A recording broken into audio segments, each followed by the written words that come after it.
बिस्मिल्लाहिर्रहमानिर्रहीम। अस्सलामुअलैकुम। Welcome back to my channel. जहाँ भी रहें खुश रहें, हैप्पी रहें, हेल्थी रहें। आज आपको मैं कोल्ड केक की रेसिपी बताऊंगी जिसको आप बिस्किट पुडिंग भी कह सकते हैं। No gelatin, no egg, no maida, no baking powder. ये सिर्फ 2-3 चीज़ों से बनकर तैयार होगा। रेसिपी को एंड तक ज़रूर देखिएगा। सबसे पहले मैंने 1.5 कप दूध लेकर इसको पैन में डालकर बॉईल करने के लिए रख दिया है। जब इसमें हल्का हल्का बॉईल आ जाए तो इसमें 4 टेबलस्पून कोको पाउडर के शामिल कर दें। कोको पाउडर शामिल करने के बाद इसको अच्छी तरह से मिक्स करें। कोको पाउडर छान कर इस्तेमाल करें ताकि कोई लम्स बाकी ना रहे। कोको पाउडर मिक्स करने के बाद इसमें 2 चम्मच कॉर्नफ्लावर के और आधा कप चीनी भी साथ शामिल कर दें।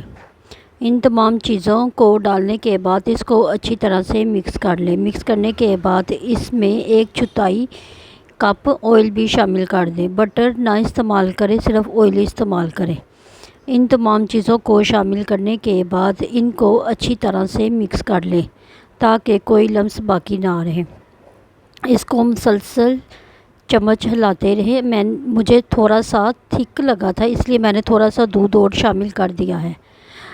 अब इसकी कंसिस्टेंसी कुछ इस तरह से होनी चाहिए, बिल्कुल रिबन शिफॉन की तरह। ये ठंडा होके थोड़ा सा और थिक हो जाएगा। बिल्कुल इस तरह कंसिस्टेंसी होनी चाहिए। अब इसको ठंडा करने के लिए रख देते हैं। ये 3 मैरी बिस्किट के पैकेट लिए हैं जिसको बोल में डाल दिया है और बाद में इसको एक जिप वाले शॉपर में डालकर इसको हमाम दस्ते के साथ थोड़ा थोड़ा मोटा कूट लिया है। बिल्कुल इसको चूड़ा नहीं करना, सिर्फ थोड़े थोड़े इसके चंक्स बाकी रहे। इसको कूटने के बाद इसको बोल में शामिल कर दें। थोड़ा सा मैंने बिस्किट का चूड़ा रख दिया है, आगे जाके बताऊंगी इसको कहाँ इस्तेमाल करना है। अब इसमें चॉकलेट पुडिंग जो रेडी किया है इसमें शामिल कर दें। चॉकलेट पुडिंग थोड़ी सी हल्की सी गर्म होनी चाहिए। तमाम चॉकलेट पुडिंग को इसमें डालने के बाद इसको अच्छी तरह से मिक्स कर लें ताकि सारे बिस्किट पे चॉकलेट पुडिंग लग जाए। इसके बाद मैंने एक पैन लिया है जिसको साइडों से बटर पेपर के साथ कवर कर लिया है। आप जो भी पैन ले बटर पेपर को चारों तरफ और नीचे भी कवर करें ताकि केक अच्छी तरह से बाहर निकल आए। मैंने इसी में ही सर्व करना था इसलिए यही वाला यूज़ किया है। तमाम मिक्सर को इसमें डालने के बाद इसको अच्छी तरह से लेवल कर लें। लेवल करने के बाद जो बाकी बैटर बचा है वो भी इसमें शामिल कर दें और इसको अच्छी तरह से कवर कर लें।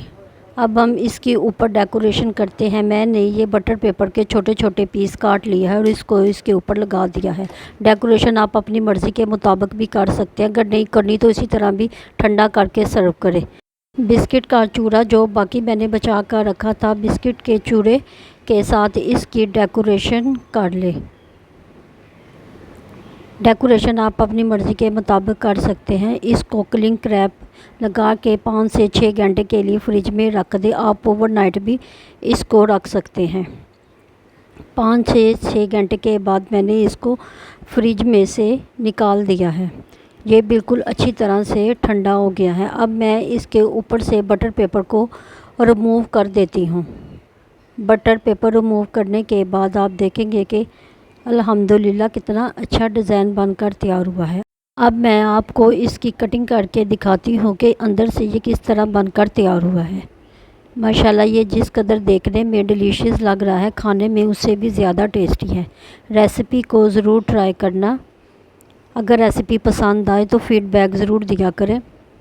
अगर आप मेरे चैनल पर नए हैं तो मेरे चैनल को अभी तक सब्सक्राइब नहीं किया तो मेरे चैनल को सब्सक्राइब करें, लाइक करें, शेयर करें। बेल आइकन के बटन को ज़रूर प्रेस किया करें ताकि हर आने वाली वीडियो आप तक पहुंच सके। दुआ में ज़रूर याद रखिएगा। अल्लाह हाफिज़।